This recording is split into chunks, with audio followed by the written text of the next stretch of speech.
نحمده ونصلي ونسلم على رسوله الكريم أما بعد أعوذ بالله من الشيطان الرجيم بسم الله الرحمن الرحيم ولكل أمة جعلنا منسكا ليذكروا اسم الله على ما رزقهم من بهيمة الأنعام آمنت بالله صدق الله العظيم۔ صدق خلیل بھی ہے عشق، صبر حسین بھی ہے عشق، صدق خلیل بھی ہے عشق، صبر حسین بھی ہے عشق، معرکہ وجود میں بدر و حنین بھی ہے عشق۔ سامعین محترم، میرے واجب الاحترام دوستو بزرگوں، آج کی اس محفل میں قربانی کے متعلق چند باتیں عرض کروں گا۔ پروردگار عالم کی بارگاہ کے اندر یہ دعا درخواست ہے کہ پروردگار عالم مجھ جیسے گنہگار کو صحیح بیان کرنے کی اور اللہ ہم سب کو عمل کی توفیق نصیب فرمائے۔ سامعین محترم، قربانی ایک عظیم الشان عبادت ہے جو حضرت آدم علیہ السلام کے زمانے سے شروع ہوئی اور امت محمدیہ علی صاحب السلام تک مشروع چلی آ رہی ہے۔ ہر مذہب و ملت کا اس پر عمل رہا ہے۔ قرآن کریم میں ایک جگہ ارشاد ہے، سورہ حج کے اندر آیت نمبر 34، وَلِكُلِّ أُمَّةٍ جَعَلْنَا مَنسَكًا لِيَذْكُرُوا اسْمَ اللَّهِ عَلَى مَا رَزَّقَهُم مِّن بَهِيمَةِ الْأَنْعَامِ۔ ہم نے ہر امت کے لیے قربانی مقرر کی تاکہ وہ چوپایوں کے مخصوص جانوروں پر اللہ کا نام لے جو اللہ تعالیٰ نے عطا فرمائے۔ قربانی کا عمل اگرچہ ہر امت میں جاری رہا ہے، لیکن سیدنا حضرت ابراہیم علیہ السلام کے زمانے میں خصوصی اہمیت اختیار کر گیا۔ سامعین محترم، اسی وجہ سے اسے سنت ابراہیمی کہا گیا ہے، کیونکہ حضرت ابراہیم علیہ السلام نے مخصوص اللہ کی رضامندی کے لیے اپنے بیٹے سیدنا اسماعیل علیہ السلام کو قربانی کے لیے پیش کیا تھا۔ اسی عمل کی یاد میں ہر سال مسلمان قربانیاں کرتے ہیں۔ اس قربانی سے ایک اطاعت شعار مسلمان کو یہ سبق ملتا ہے کہ وہ رب کی فرما برداری اور اطاعت میں ہر قسم کی قربانی کے لیے تیار رہے اور مال و متاع کی محبت کو چھوڑ کر خالص اللہ تعالیٰ کی محبت دل میں پیدا کرے۔ سامعین محترم، قربانی کرتے وقت یہ بات بھی ملحوظ رہنی چاہیے کہ قربانی کی طرح دیگر تمام عبادات میں مقصود رضا الہی رہے، غیر کے لیے عبادت کا شائبہ تک دل میں نہ رہے۔ گویا کہ مسلمان کی زندگی اس آیت کی عملی تفسیر بن جائے۔ ان صلاتی و نسکی و محیای و مماتی للہ رب العالمین۔ میری نماز، میری قربانی، میرا جینا، میرا مرنا سب اللہ کی رضامندی کے لیے ہے جو تمام جہانوں کا پالنے والا ہے۔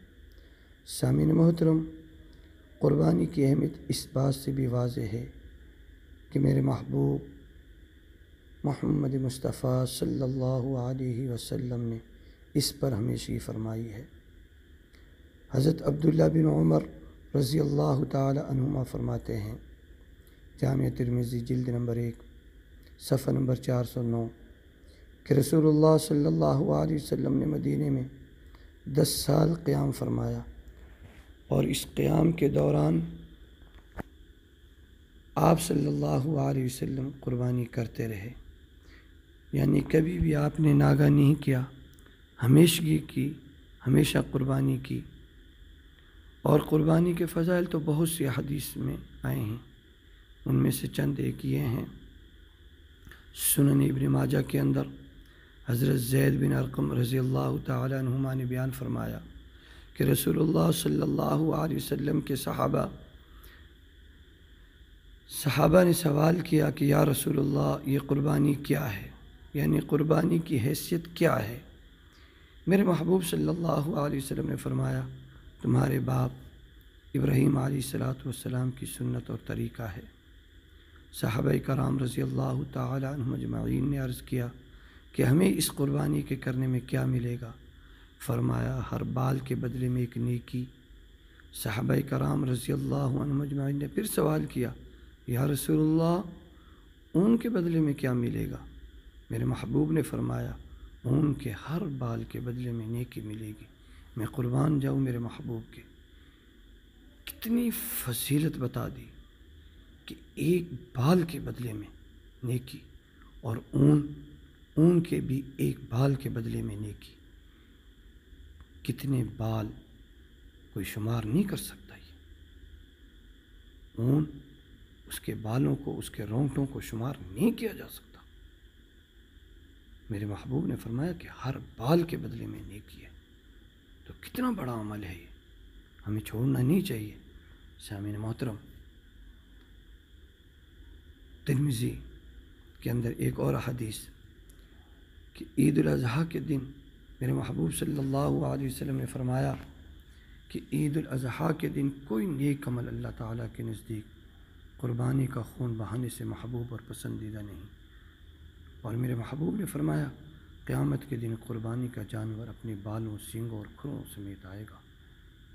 میں قربان جاؤں محبوب صلی اللہ علیہ وسلم کی رحمت کے۔ اور فرمایا کہ قربانی کا خون زمین پر گرنے سے پہلے اللہ تعالیٰ کے ہاں شرف قبولیت حاصل کر لیتا ہے۔ فرمایا کہ تم خوش دلی سے قربانی کیا کرو، بیزار ہو کر نہیں، مجبور ہو کر نہیں، آوازاری سے نہیں، بلکہ خوش دلی کے ساتھ۔ سامعین محترم، حضرت ابن عباس رضی اللہ تعالیٰ روایت کرتے ہیں کہ محبوب کائنات صلی اللہ علیہ وسلم نے ارشاد فرمایا کہ کسی خرچ کی فضیلت اللہ تعالیٰ کے نزدیک بنسبت اس خرچ کے جو بقرہ عید والے دن قربانی پر کیا جائے ہرگز نہیں ہے۔ یعنی سب سے زیادہ فضیلت بقرہ عید والے دن قربانی کے جانور کی، قربانی کرنے کی ہے۔ ہمیں قربانی کرنی چاہیے، اور جو ساتھی قربانی کر رہے ہیں اگر جانور بڑا ہے تو اس میں 7 حصے کریں، اور پھر گوشت کی تقسیم کو بالکل ترازو کے ساتھ برابر تقسیم کریں، اور قربانی کرنے والا خود اپنے ہاتھ سے قربانی کرے، جانور کو ذبح کرے۔ اور اگر کوئی ذبح خود نہیں کر سکتا تو کسی ذبح کرنے والے کو بلائے، پر پاس موجود رہے جب ذبح کیا جا رہا ہے۔ اور گوشت کو 3 حصوں میں تقسیم کرے، ایک حصہ اپنے لیے رکھے، ایک اپنے رشتہ داروں کے لیے رکھے، اور ایک غرباء، فقراء، مساکین کے لیے۔ اللہ ہم سب کو عمل کی توفیق نصیب فرمائے۔ آخر دعوانا